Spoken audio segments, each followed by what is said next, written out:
Namaste, good morning, and welcome to the Vedanta Society of Greater Houston and our class on the Gospel of Sri Ramakrishna. Om Sarva Jiva Papanashakaranam Bhaveshwaram Swikritam cha garbhavasa deha pashamidrisham Yapitam swalilaya cha yena divya jivanam Yapitam swalilaya cha yena divya jivanam Tannamami deva deva Ramakrishna Ishwaram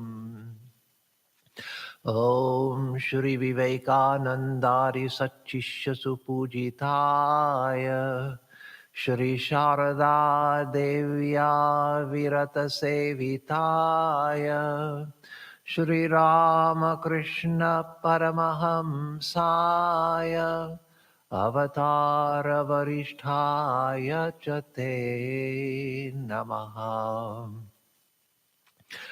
We salute Sri Ramakrishna, God of gods and Lord of existence, who of his own free will took on human birth and lived a luminous life of divine play for the destruction of human ills.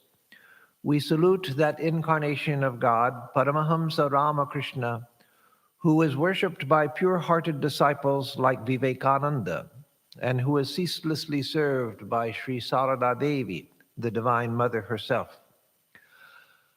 Om Tava Kathamritam Tapta Jivanam Kavibhiriditam Kalmashapaham Shravanamangalam Shrimadatam Bhuvi Grinanti Ye Bhurida Janaha. O Lord, your nectar-like words are praised by the wise and full of auspiciousness. They destroy the curse of evil, bring good to those who hear them, and bring new life to those who are scorched by the ills of worldly existence. Magnanimous indeed are they who spread your message. Om Shanti Shanti Shanti Hari Om Tat Sat. Om, peace, peace, peace be unto us all. So we'll continue our study of the Gospel of Sri Ramakrishna where we left off last time. We are on July 22nd, 1883, and near the bottom of page 271. So Sri Ramakrishna asks, who is the best devotee of God? It is he who sees after the realization of Brahman that God alone has become all living beings, the universe, and the 24 cosmic principles. One must discriminate at first, saying, not this, and reach the roof. After that, one realizes that the steps are made of the same material as the roof, namely brick, lime, and brick dust. The devotee realizes that it is Brahman alone that has become all these, the living beings, the universe, and so on. So he first asks, who is and of course a rhetorical question, who is the best devotee of God? And then he says, it's one who sees, after realizing Brahman, that God alone has become all beings, the universe and the 24 cosmic principles. So what does that mean? Of course, all beings, that's obvious. The universe itself. So first of all, he mentions all beings. That is, it's much easier to see consciousness within all living beings because all living beings display the signs of sentience, display the signs of being aware. display the signs of being responsive in the way that consciousness is responsive, not in the way that a computer is responsive or a machine can be responsive. You push the button and it turns on. That's one type of response. But consciousness is a totally different type of responsiveness. And so it's easy to see the signs of consciousness in living beings, not just human beings, but all living beings, including even plants. It's harder to see it in material things that don't show consciousness. But after the realization of Brahman, one sees consciousness, everything as an embodiment of consciousness. One sees consciousness everywhere, that even material things are manifestations of pure consciousness.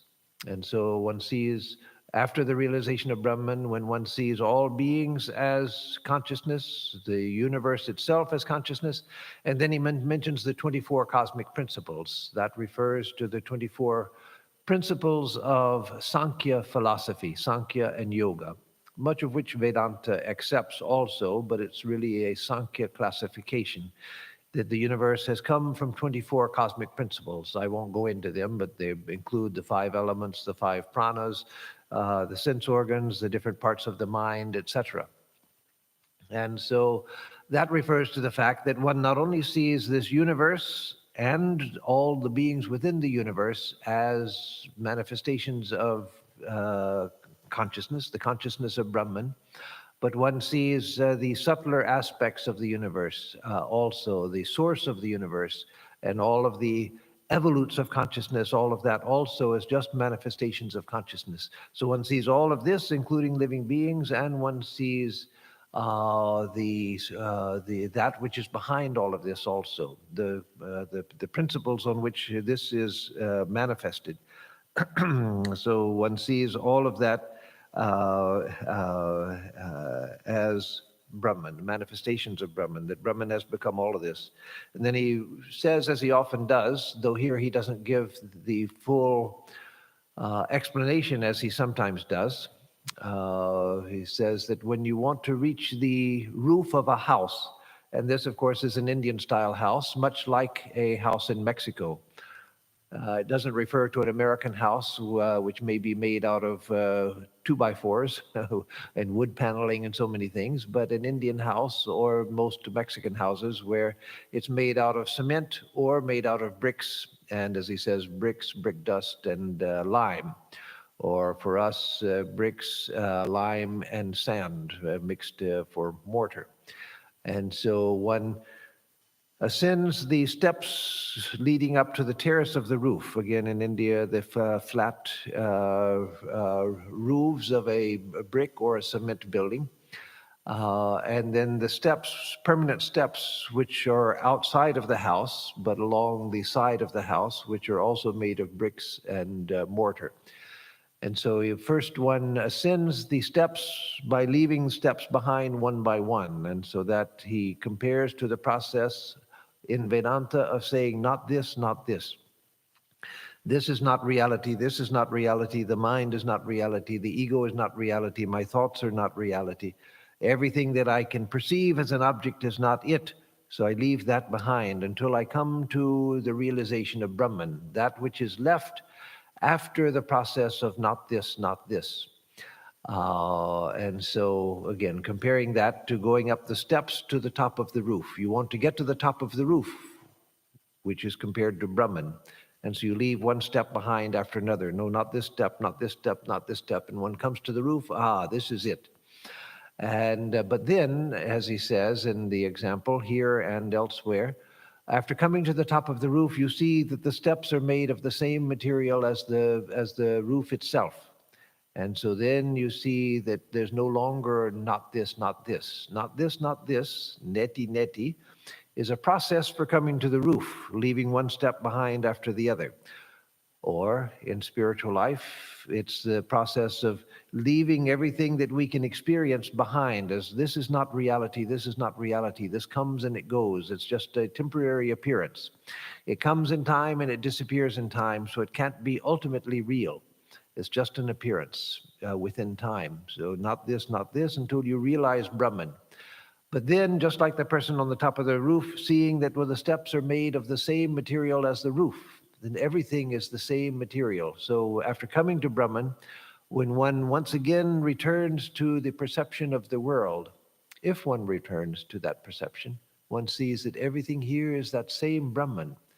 Then there's not even a duality between Brahman and the world. The world is seen to be nothing but Brahman itself. So that doesn't mean that one sees the world as we see it. No, we see the world as everything being distinct, everything being material, everything being dead, dull, and ultimately boring. But then one sees with wonder that everything has become that divine, luminous, all blissful being. So, but one again sees the objects of the world, but realizes them to be nothing but appearances of Brahman. So that's the meaning of the analogy, of course.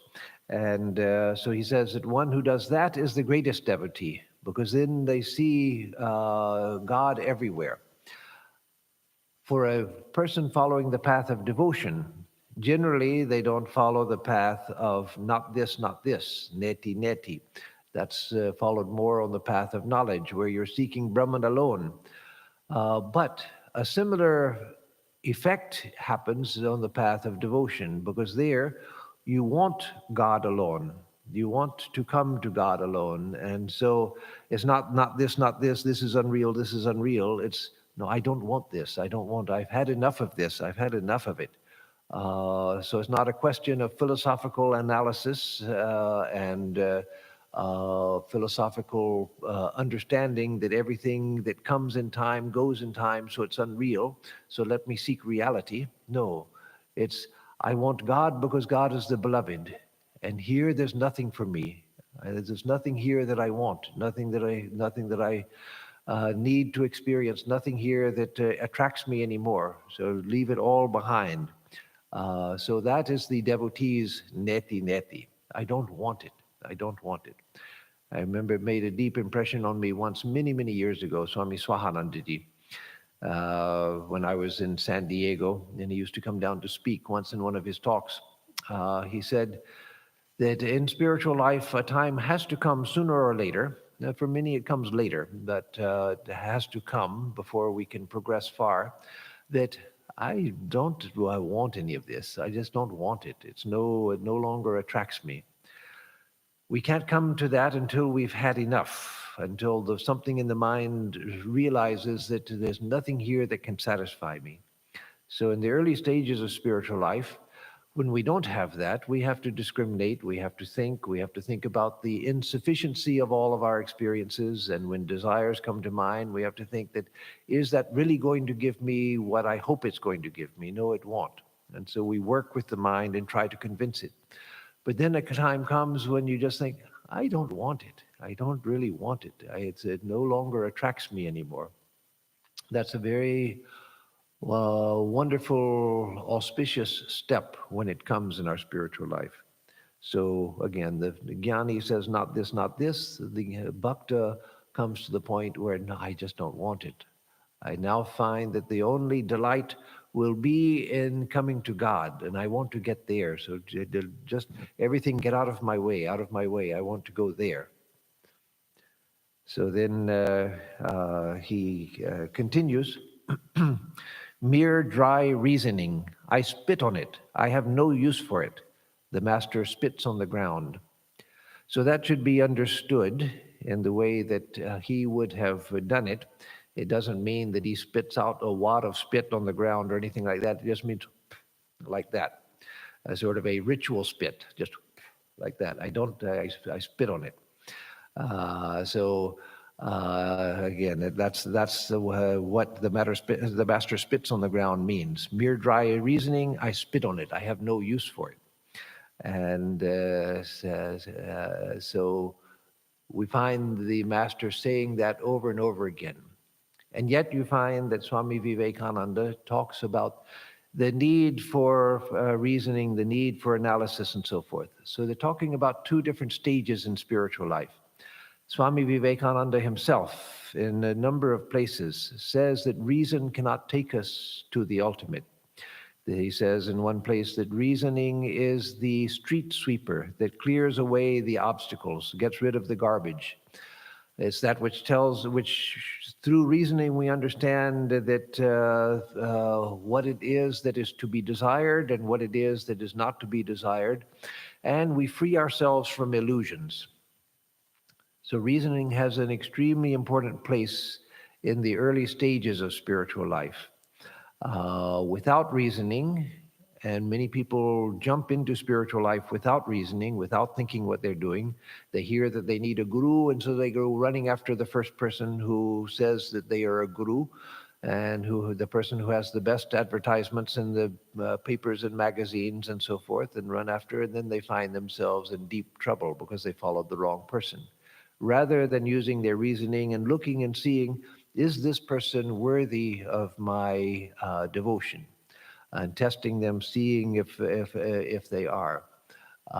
So we get into trouble. And also, we believe all kinds of foolish things that people tell us. We believe anything that spirituality is beyond reason, so it must be irrational, so I'm ready to believe any irrational thing. Oh no, as Swami Vivekananda says over and over, that spiritual truth is not irrational. It's above rationality, but it's not irrational. It doesn't contradict reason. It can't be reached by reason, so that's very different. So again, I'm saying all of this in spite of what Sri Ramakrishna says, that I spit on dry reasoning, which is true and which is good. But before we get there, we first have to have a strong understanding, and an understanding which is based on reasoning and analysis. But as Swami Vivekananda says, once we have understood what is true and what is false, then reasoning has played its part. Then we don't go over the same thing, reasoning endlessly about all kinds of details and things. There's no need for that. Once I know what is true, I've reasoned about it, I've understood it, and I've come to the conviction that this is true, then leave that aside, then hold on to the truth. Then you don't go on having to wonder, well, is God really real? Or is consciousness, is it really what I'm seeking? Or do I really want to attain to enlightenment? Or is all of this religious stuff really worthwhile? Yes, think about that in the beginning. Think about that in the beginning. You get your rudder aimed, or the rudder of your boat of life aimed in the right direction, and be sure you're going in the right direction. You're not going towards the whirlpool. You're not going towards a waterfall. You're not going towards other obstacles. You're going straight towards your goal. But once your rudder is fixed and your direction is fixed, then all of that you don't need to worry about. Once you know I'm going this way and this is where I have to go, then you don't have to keep going over the maps and studying the maps about where you don't want to go. No, you know that this is it. And so then you can proceed. So in Vedanta, traditional Vedanta, it's said that, and this is from the Upanishads, coming from the Upanishads and then through the tradition down to the present day, Shravana, Manana, Nididhyasana. So Shravana, you first hear the truth and you read it nowadays. In the old times, you couldn't read it, you just heard it. But nowadays, you read it and hear it. Then you think about it. That's the stage of reasoning. You think about it. You think about it, what it means. You think about whether is it true or is it not true? Is it good? Is it not good? Is it what I want? Is it not what I want? And so that's the stage of reasoning. But once you've determined that, then leave that behind. Then it's time for nididhyasana. Then it's time for one-pointed focusing on that. Now I know this is what I want. I know the direction I'm to go. Maybe sometimes I have to ask for directions along the way. I know the general direction, but in order to smooth my path and to avoid minor detours and things, I may still ask questions.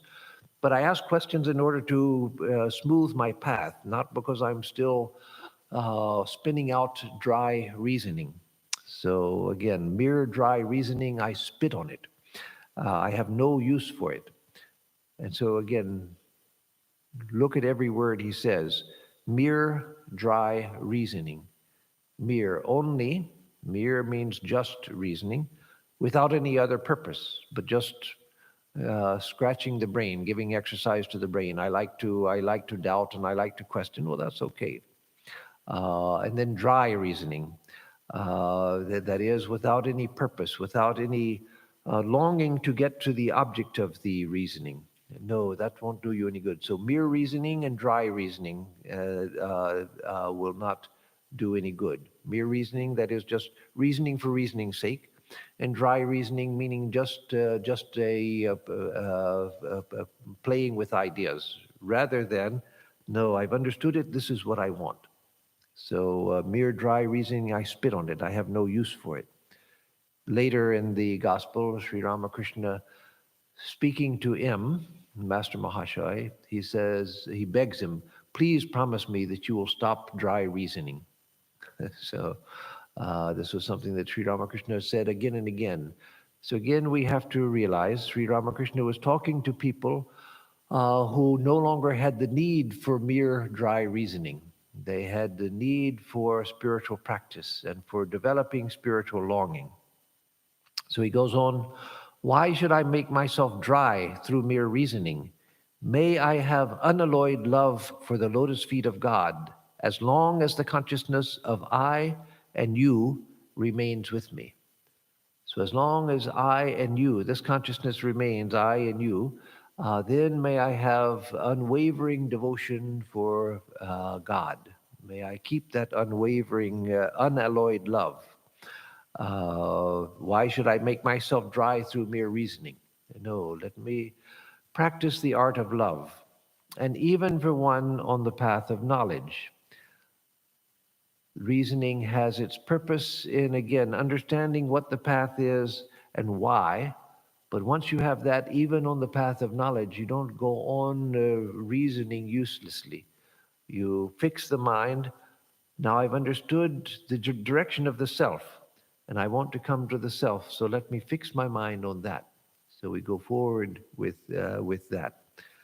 So to Govinda. The Govinda was the Govinda of Belgoria. He's described earlier on this day in the text. Govinda of Belgoria, that is a gentleman named Govinda who came from the neighborhood of Belgoria, which is still existing in Calcutta. He's come to see Sri Ramakrishna. So he says to this gentleman, to Govinda, sometimes I say, thou art verily I, and I am verily thou. Again I feel, thou art thou. Then I do not find any trace of I. It is Shakti alone that becomes flesh as God incarnate. According to one school of thought, Rama and Krishna are but two waves in the ocean of absolute bliss and consciousness. So this is a beautiful passage here. Sometimes I say, thou art verily I, and I am verily thou. So sometimes this idea, I am thou and thou art I, the sense of oneness with the divine. So still there's a sense of I and thou. He's still speaking of me and you, O Divine Mother, but I feel that I and you are the same, so that there's just the subtlest form of duality, but a duality which is perceived in the midst of unity. So for us, in our present state, we may think that I am the reality, or I am one with God and everything. That's a good practice. But if we're on the path of devotion, there's I and the beloved God, and I'm trying to reach God. But through that path, a time comes even there where I begin to feel that there's no separation between me and God. And I feel that I and God are one. But I still can think in terms of I and God, or God within me, and feel that we two are one. So that perception of a very refined duality in the midst of unity, a very high type of perception. But then he says a very interesting thing. Again, I feel, thou art thou. Then I do not find any trace of I. That is, there's only thou. Swami Vivekananda says once, let all be I, or let all be thou, but let there not be two. Of course, he's speaking of the heights of spiritual life. Either let it all be I, or let it all be thou. That is, come to the point of unity, where there's only I or only thou. So, as Sri Ramakrishna is explaining, that is an experience of non-duality, where the sense of I disappears, it's only thou. Now you may think that if there's only thou, then it's not thou, then it's I. But but this is a very subtle point of experience that he's talking about. Even if you follow the path of the I am, just meditating on the sense that I am, the feeling that I am, trying to find out who I am, you hold on to that sense of I am. In time, you begin to find that that I am is no longer personal. You no longer feel that the I am is a personal being. It's no longer I am I as a person. The sense of personhood goes away. And then you feel no distinction between I and thou, that all is thou or all is I, both are impersonal. And so the devotee tends to come to the point of all is thou. And so you read in the experiences of devotional saints, whether in Christianity or Islam or Hinduism, those who follow the path of devotion, where they say that they lost themselves in God and there was only God, that I no longer remained. I lost myself. I was no longer there. There was only God, so only thou.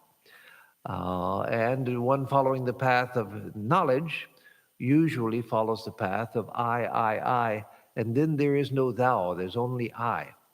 But that I and that thou are the same, because the I is no longer personal. It's it's no longer me as a person. The sense of personhood has disappeared. And so that I stands as an impersonal reality, or that thou stands as an impersonal reality. So it's a very subtle idea that he's saying here. Again, I feel thou art thou. Then I do not find any trace of I. It is Shakti alone, the Divine Mother alone, that becomes flesh as God incarnate. Then he says, following that idea, God incarnate, according to one school of thought, Rama and Krishna are but two waves in the ocean of absolute bliss and consciousness.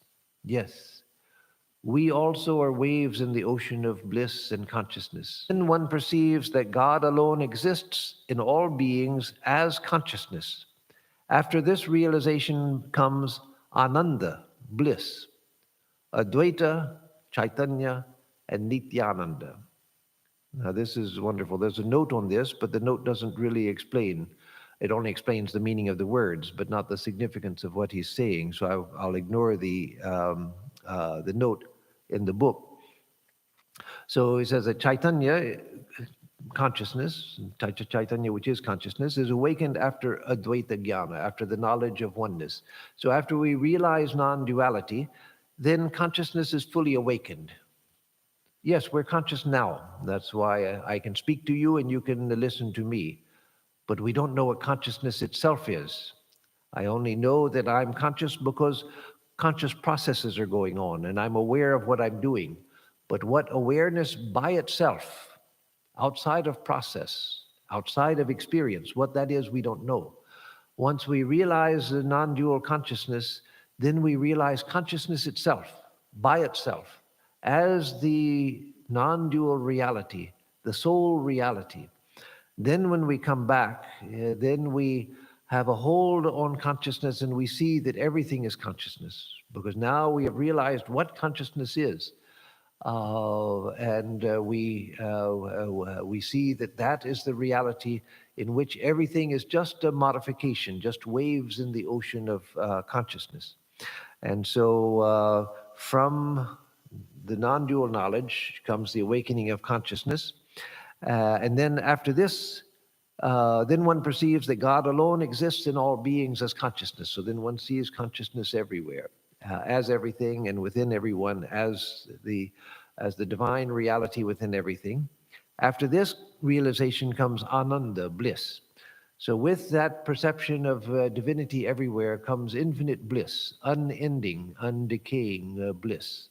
That which we have sought for through countless lifetimes in all different forms of life that we've been through, seeking that bliss. Everyone is seeking that, but not knowing where to find it. Then we have found it, that which was the goal of all evolution. We've found it.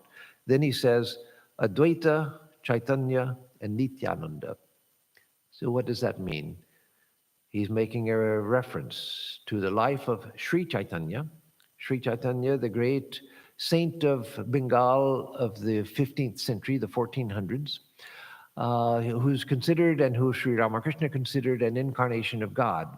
In fact, Sri Ramakrishna considered that he himself had been Chaitanya in his previous incarnation, as coming as an incarnation of God, as Sri Chaitanya.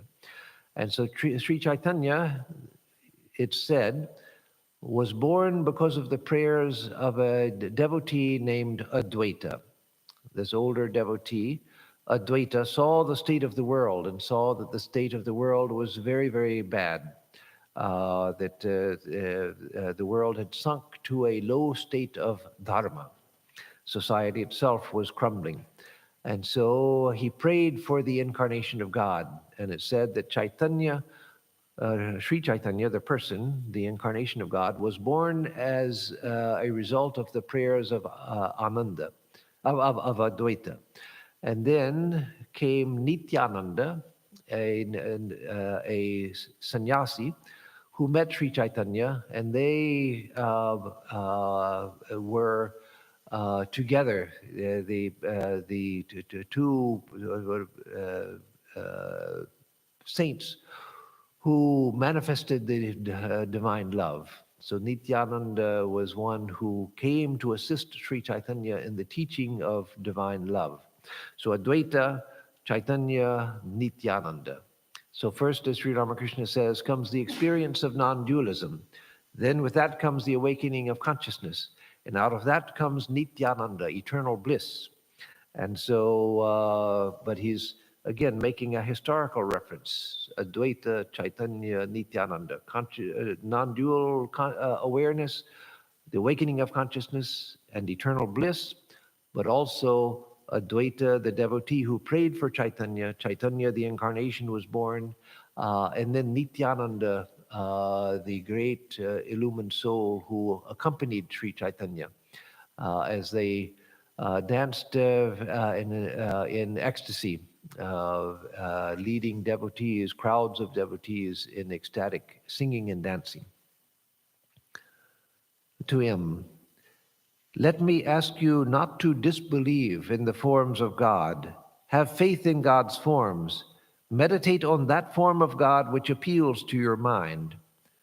So here you remember that in the beginning of the gospel, when M first goes to Sri Ramakrishna, he asks M, as he would often ask visitors on their first visit, how do you like to think of God? Do you like to think of God with form or without form? And so M, being a member of the Brahmo Samaj, or actually I don't think he was a member, but he was associated with the Brahmo Samaj, he said, I like to think of God without form. And Sri Ramakrishna said, that's very good. Think of God without form. But remember that God is both with form and without form, and beyond both form and formlessness. And then M reflects in the gospel, how could that be? How could that which is formless take on form? And that which is with form, how could it be formless? So he doesn't understand. And then later Sri Ramakrishna takes M to an aquarium to see or to a tank to see fish swimming and people feeding the fish and the fish swimming. And he tells them that you can meditate on the formless God, thinking of yourself as a fish swimming in the ocean of God's bliss. And so he shows him a fish swimming in order to give him a visual impression that he can use in his meditation. So Sri Ramakrishna guides him in his chosen path of following God without form, the formless God. Again, that idea which had grown in India because of the influence of the Christian missionaries and the British education, where they disparaged the forms of God, the deities worshipped in Hinduism. But here he says, let me ask you not to disbelieve in the forms of God. So first he said, in the first day, he said, yes, that's fine. Just remember that God, the forms of God also are true, but you follow your path of the formless God. But here he's going further, and no doubt, not because Sri Ramakrishna thought that you had to believe in the forms of God to attain to realization, or certainly not because he thought that God is with form only, but he must have seen something in M's nature that needed developing. And so he tells him, let me ask you not to disbelieve in the forms of God. Have faith in the forms of God.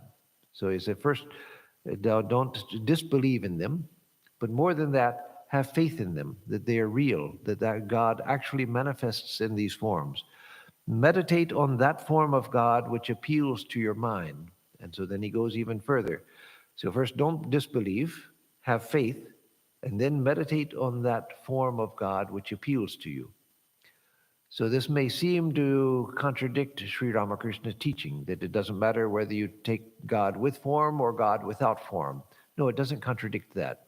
It's because Sri Ramakrishna could see the inner nature of everyone, and he saw that this is what M needed, and he also would have seen that now M is ready for that.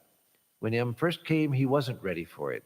He didn't really accept the ideas of God with form or the idea of the deities of God.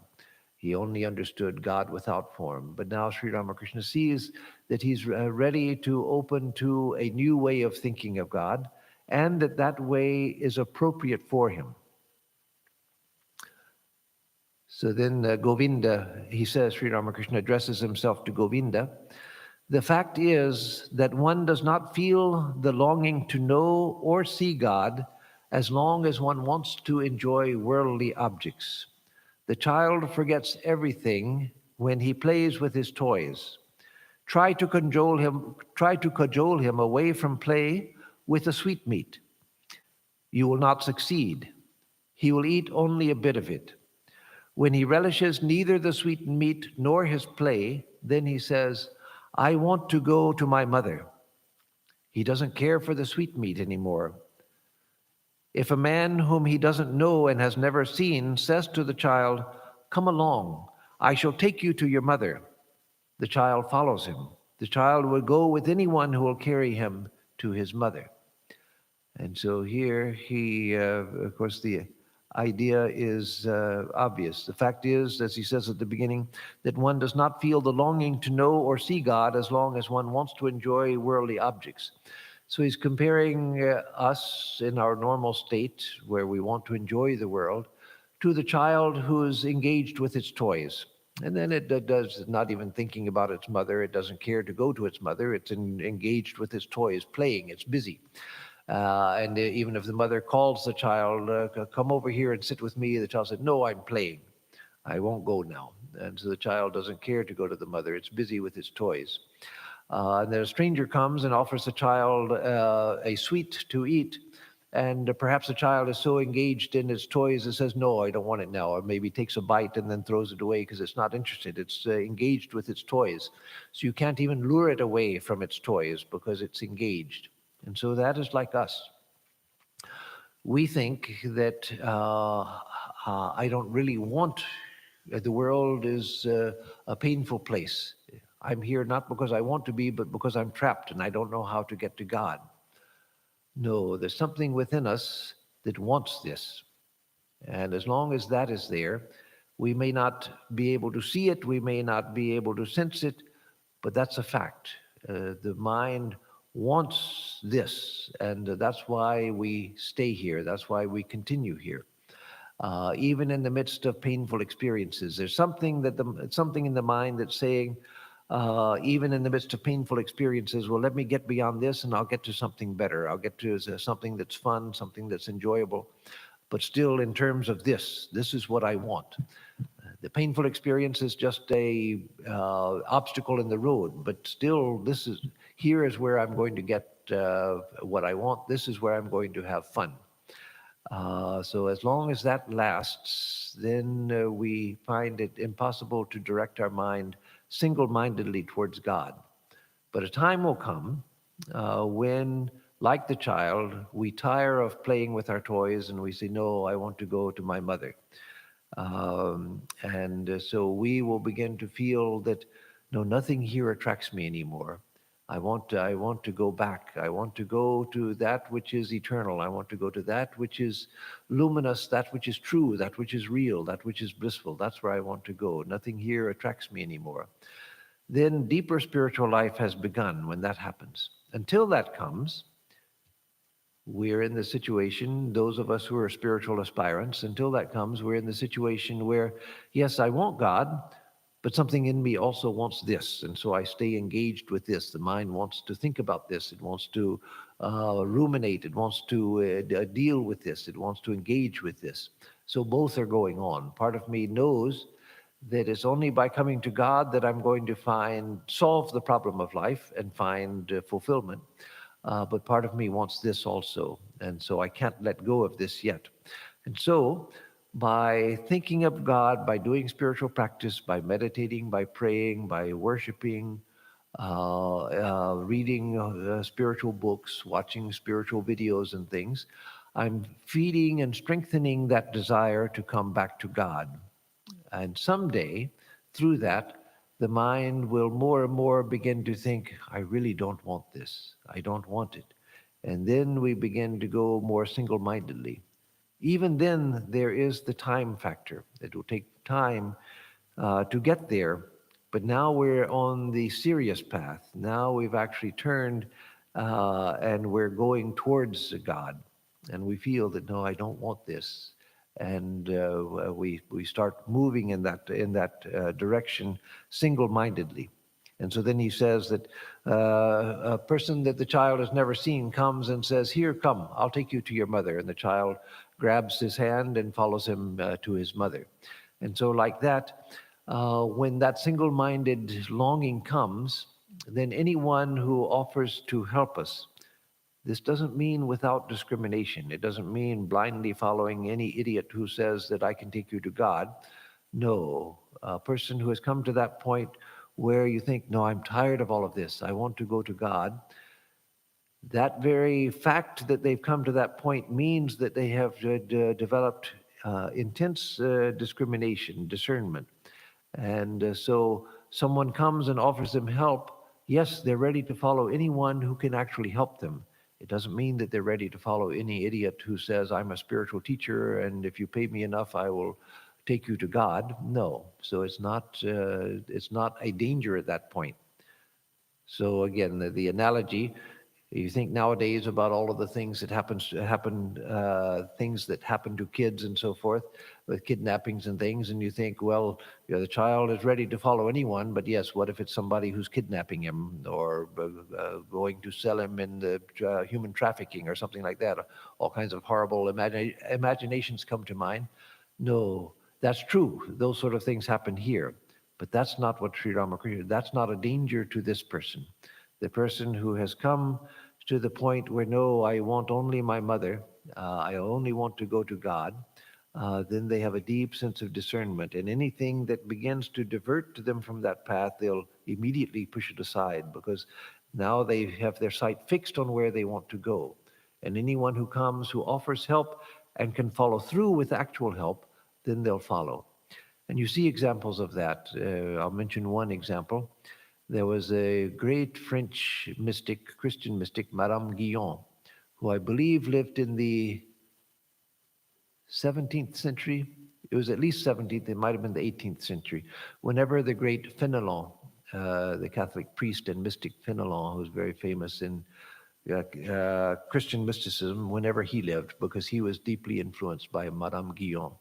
She was rejected by the church, but she was a great knower of God. So she had been a high society woman, married to a very wealthy man and high in French society and in power. But when she was a young woman, her mind turned towards God in an intense way. But she didn't know how to find God. She tried everything. She went to people. She tried to find out how to develop her spiritual life. So one night at a ball, a party, a big high society party where many important people were, a Catholic priest happened to be there also. And the Catholic priest came to Madame Guyon and just said something to her. simple words, and suddenly she saw the path open up for her. He said just what it was that she needed to hear in order to go forward. And it turned out that this Catholic priest, in his own prayer, he had heard the voice of Jesus tell him that there are two of my children that you will have to help. And one of them he had found and had helped her in the spiritual path. And when he met Madame Guyon, he didn't even know why he said what he said, but he said something, and suddenly the spiritual life opened up for her. And then he realized this was the second person I was to help. He didn't even know it until after he saw her reaction. And so again, it was just she met a stranger, and yet he said something, and that opened the path for her, and she was ready to follow him. And so what Sri Ramakrishna is saying is literally true. It's just that we, with our doubting minds and with legitimate concerns about the legitimate concerns about the mistreatment of children and so forth, yes, that's of course legitimate. But that doesn't apply to what Sri Ramakrishna is saying. That's not a danger here. So the child will go with anyone who will carry him to his mother. The soul becomes restless for God when one is through with the enjoyment of worldly things. Then a person has only one thought: how to realize God. He listens to whatever anyone says to him about God. M then says to himself, the narrator says to himself, alas, the soul becomes restless for God only when one is through with the enjoyment of worldly things. So M says, alas, that is, he realizes that seems so difficult. He realizes that he still has a desire for worldly things. Even though in this year that he's been with Sri Ramakrishna, he's come a long way. But he still realizes that, no, I'm not there yet, where I feel completely finished with the world. Of course, he did come to that point. He did come to that point. But he reflects when he hears Sri Ramakrishna's words and thinks how difficult that is.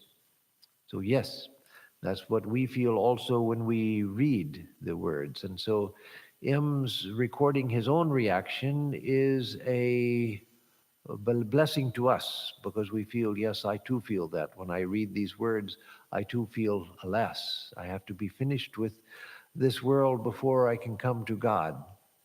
But yes, it may feel alas now, but if we feel that reaction, that means we're feeling it because we want to go towards God. It's just that we don't feel that I yet have the capacity. But if I want that, if part of me wants that, it means I'm on the path towards that. And that too will come. That too will come. So let me read the next day, August 18th, 1883. It's a very short day. And there's much of it is descriptive. So I'll just read through and give a little commentary on it. So on this day, August 18th, 1883, Sri Ramakrishna was at Balaram Bose's house in Calcutta. He was explaining the mystery of divine incarnation to the devotees. Master, in order to bring people spiritual knowledge, an incarnation of God lives in the world in the company of devotees, cherishing an attitude of love for God. It is like going up and coming down the stairs after having once reached the roof. Again, referring to that same example he gave in what we read earlier today. It is, in order to reach the roof, other people should follow the path of devotion, as long as they have not attained knowledge and become free of desire. The roof can be reached only when all desires are done away with. Again, leaving step by step by step, leaving all of your desires behind. The shopkeeper does not go to bed before finishing his accounts. He goes to sleep only when his accounts are finished. So the shopkeeper continues working on his accounts and doesn't go to bed until the accounts are finished. And so that is like us, our situation, until our accounts with the world are settled. As long as our accounts with the world are open, we still have a feeling of debts to us and debts from us that have to be accounted for, we can't wholeheartedly go towards God. So like the shopkeeper, we have to first feel that our accounts are settled. Once my accounts are settled, I've accounted for every penny, then I can close my book and go to bed with a free mind. To him, a man will certainly succeed if he will take the plunge. Success is sure for such a man. That is, if we take the plunge into God. Well, what do you think of the worship conducted by Keshab, Shivanath, and the other Brahmo devotees? So he asks him about his opinion of the Brahmo leaders, Keshab Chandra Sen, Shivanath, and others. M. They are satisfied, as you say, with describing the garden, but they seldom speak of seeing the master of the garden. Describing the garden is the beginning and end of their worship. So Sri Ramakrishna would often say, when you go to see a beautiful garden, don't remain satisfied just with the garden. Ask for the gardener. Go to see the gardener. So don't be satisfied with seeing the beauties of nature. Go to the author of all of this, to God. Master, you are right. Our only duty is to seek the master of the garden and speak to him. The only purpose of life is to realize God. Sri Ramakrishna then went to Adhar's house. After dusk, he sang and danced in Adhar's drawing room. M. Rakhal and other devotees were present.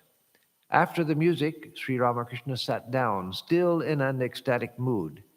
He said to Rakhal, this religious fervor, that is his own religious fervor, is not like rain in the rainy season, which comes in torrents and goes in torrents. It is like an image of Shiva that has not been set up by human hands, but is a natural one that has sprung up, as it were, from the bowels of the earth. So here he's saying, it's not immediately clear what he's saying until you read this about the Shiva Lingam. He says that this religious fervor, that is the religious fervor that he's feeling, is not like the rain that comes in the rainy season that pours into torrents, and then he says it disappears in torrents. But that means it pours in torrents and then it ends completely.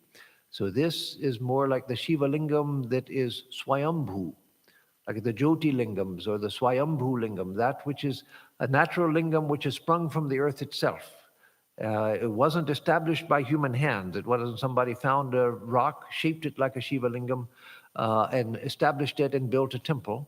The Swayambhu Lingams are lingams that are there from self-sprung, that are there established by themselves. And so he's saying that this religious fervor that you see is like that. It's not something that has been established. It's not something which has come from practice. It's that which is my natural state, my Swayambhu state, that which is my natural state. The other day,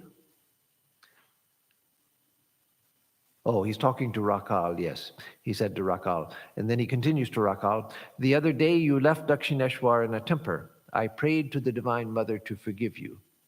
So Rakhal had gotten upset with Sri Ramakrishna. He left in a bad mood, in a state of temper. So Sri Ramakrishna prayed for his welfare, because his getting angry with his spiritual teacher and with a great saint like Sri Ramakrishna could bring great harm to him. That's why Holy Mother used to tell devotees, if you go to Belarmat, be very careful, that is, go to the monastery to see the sadhus. Don't do anything to cause a monk to get angry with you, because they have great mental power. And if they get angry with you, it can do you great harm. So be careful not to anger anyone. He would always be careful. And so that's why he's praying to the Divine Mother for Rakhal, because Rakhal had become angry with Sri Ramakrishna and gone away in a temper tantrum. The master was still in an abstracted mood and said to Adhar, my son, meditate on the deity whose name you chanted. With these words, he touched Adhar's tongue with his finger and wrote something on it. Did the master thereby impart spirituality to Adhar? So that we know from Sri Ramakrishna's life was one of the ways in which, yes, he awakened people's spiritual consciousness. There were a variety of ways. He could do it by look, he could do it by a touch, and sometimes he wrote something on the tongue of the devotee. The devotee didn't know what had been written, but felt the effect. It would awaken their spiritual consciousness. Whether he was writing a mantra or what he was writing, he alone knew, but it was a peculiar way he had of awakening someone's spiritual consciousness. And so he gave that blessing to Adhar. Let me just say one thing about this example of going to the gardener. Don't be satisfied just by looking at the garden.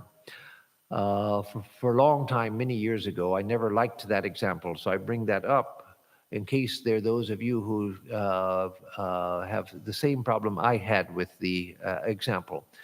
Not all examples appeal to the same person. So Sri Ramakrishna says in that example that if you go to see a beautiful garden, don't be satisfied just by looking at the garden, you should meet the gardener. And I would always think when I'd read that, well, I go to see the garden, who cares about the gardener? He's some boring jerk who, well, I might ask him, about his plants and things, but I really came to look at the garden. So why should I look out the gardener? I'm not interested in the gardener. Maybe I'll meet him someday and find out he's a nice day, but that's not why I'm here. So the analogy never meant much to me. And in fact, I've always found it was an off-putting analogy. But then I understood it's not about the garden, of course. It's just that that's the image that he's using. And so it's not about liking gardeners more than you like gardens. No, it has nothing to do with that. So my problem was totally with the example, which didn't apply to me. I like gardens, and but couldn't care less about the gardener. I want to see what has been done, so that maybe I can learn something from what I see. But the point of his analogy is profound and very important, and that's what we should carry away from it. So if the analogy speaks to somebody, well and good. If it doesn't, then the point of it is that we shouldn't remain satisfied just by looking at this universe and saying, oh, how beautiful it is, the universe, look at the beautiful sunset, look at the beautiful trees, look at the beautiful lake, look at the beautiful ocean. Yes, we can enjoy nature. There's no harm in that. But it's far better if when we see the beauties of nature, then that takes us to the source of this, God. God is the source of all beauty. God is beauty itself. When we see beauty in a sunset, where is the beauty? Where is the beauty?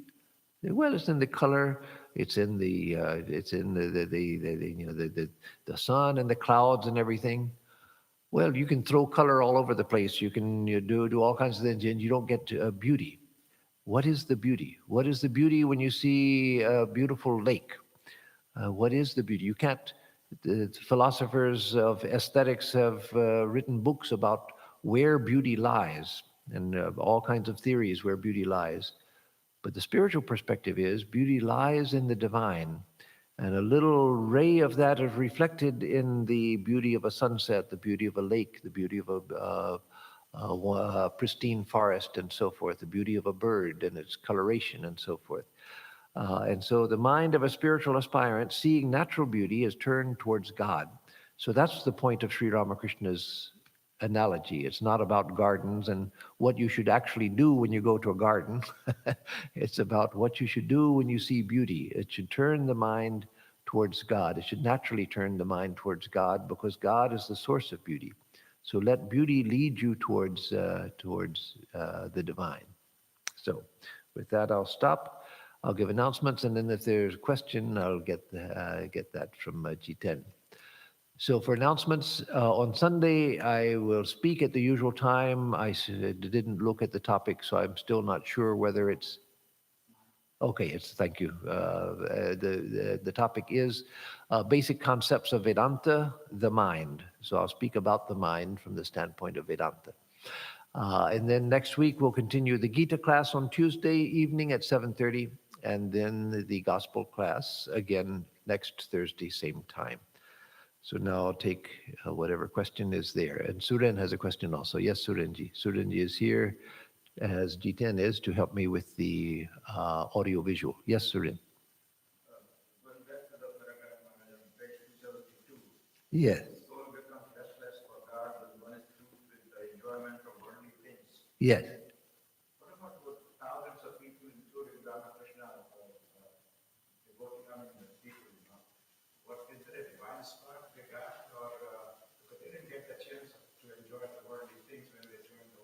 Oh, okay. 15, 17, and a lot of other people go to this area, like Buddhist monks and all other people.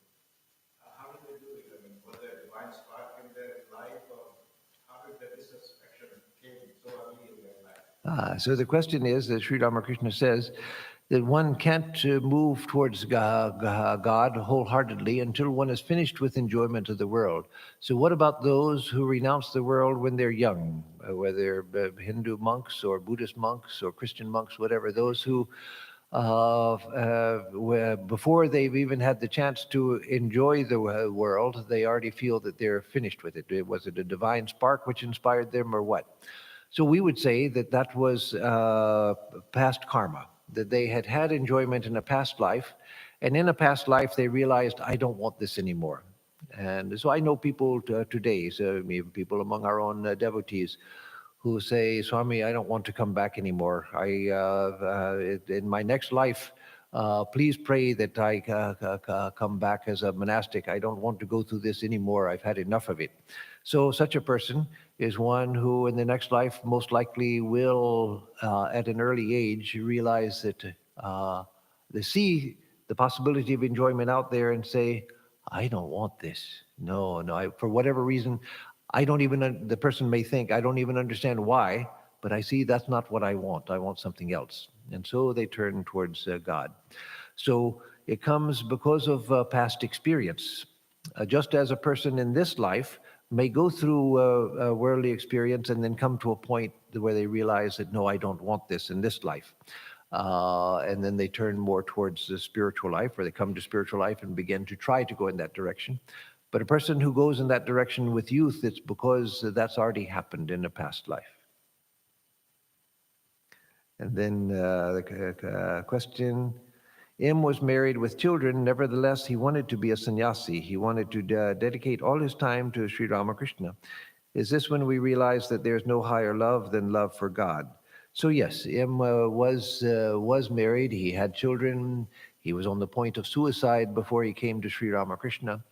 And then when he saw Sri Ramakrishna, he realized that there was something else to life. There was a deeper dimension to life, that God was real, that God could be realized. And so gradually his mind turned towards that. He felt a tremendous attraction towards Sri Ramakrishna. And so at this point in what we read today, he's still feeling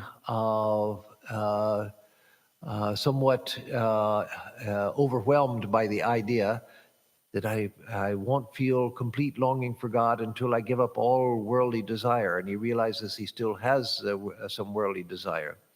But of course, he had the great blessing of being in the company of Sri Ramakrishna. So what happened to him happened quickly, because in the company of the blazing fire of spirituality that was Sri Ramakrishna, in a relatively short amount of time, he went beyond the desire for worldly things. And though he didn't become a sannyasi, he wanted to, but he didn't, because Sri Ramakrishna told him, that's not for you. You are to teach people how to live in the world. But then he did do that. He became an internal sannyasi, that is, one who had renounced internally the world, turned his mind towards God, but remained living in the world to teach others how to do the same. So that came to him. And it can come to us also. We don't have the blessing of having Sri Ramakrishna in the physical form, where we can go to see him, sit with him, and have the direct influence, direct, immediate, visible influence. But Sri Ramakrishna still is.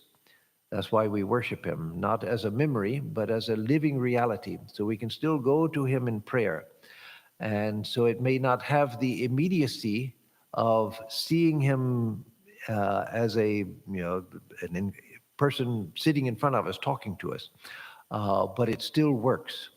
It may just take more time because it doesn't have the reality of seeing the actual person sitting here. But we have to remember there were many people who saw Sri Ramakrishna who didn't feel attracted to him also. So even having him sitting here wouldn't be enough for everyone. It would be enough for those of us who already felt some longing, but that we can get through prayer to him now. It just may take a little bit longer because we don't have the sense of immediacy. But through prayer and through worship, we begin to develop the sense that, no, Sri Ramakrishna, you are right here. You are always here with me. I can talk to you anytime. You are here. I may not hear your voice, but I can feel you listening to my voice. I can feel that you are hearing my voice, and I know that you are here with me. And I begin to feel your protection. I begin to see the signs of your protection. And so it still works, just without the immediacy of having a person we can go walk in the room and there he is seated. So, okay, with that I will stop and give the closing prayer. Om Niranjanam Nityam Anantarupam Bhaktanukampa Dhrita Vigraham Vai Ishavataram Parameshamidhyam Tam Ramakrishnam Shirasa Namama. We bow in adoration to Sri Ramakrishna, who is stainless, eternal, infinite, the worshipful Supreme Lord who took human birth out of compassion for all. Om Shanti Shanti Shanti Harihi Om Tat Sat. Om Peace, peace, peace be unto us all.